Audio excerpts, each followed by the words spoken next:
Daniel Dubois versus Filip Hrgovic has been confirmed. But who's going to win this fight? Well, before we talk about who's going to win this fight, let's take a look at their latest performances in which Daniel Dubois fought Alexander Usyk, in which Alexander Usyk faked a nut shot in round 5. And as we mentioned, the perimeter. Oh, there's a body shot from Dubois. But then Usyk brought it back by dropping him in round 8. Clearly the superior skills, and now the aggression.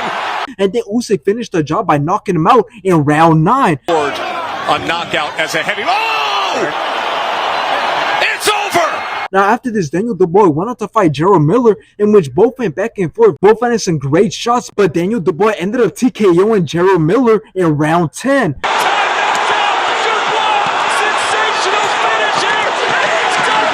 Now let's take a look at Filip's latest performances, in which he fought Dempsey McKinney, in which it was a very close fight. Both landed some great shots until Filip TKO'd Dempsey in round 12.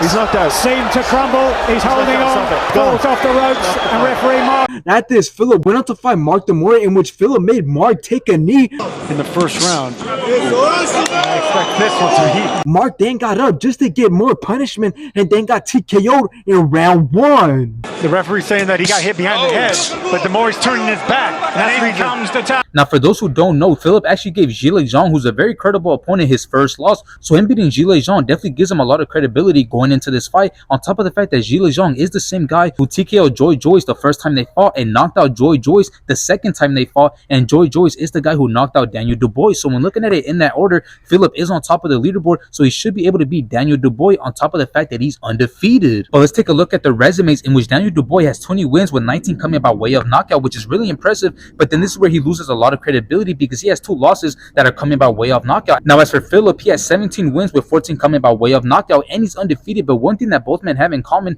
is that they both have had 2 fights last year. So when talking about who's been way more active, both men are the same in that regard. But when talking about who's going to win this fight, it's really hard to decide, because both men are known for being knockout artists, and both men's latest fights are coming by knockout. But I believe that this fight will not go all rounds, that somebody has to get knocked out, because there's no way with both men being in the same ring with the amount of power that they have, there's no way that nobody hits the canvas.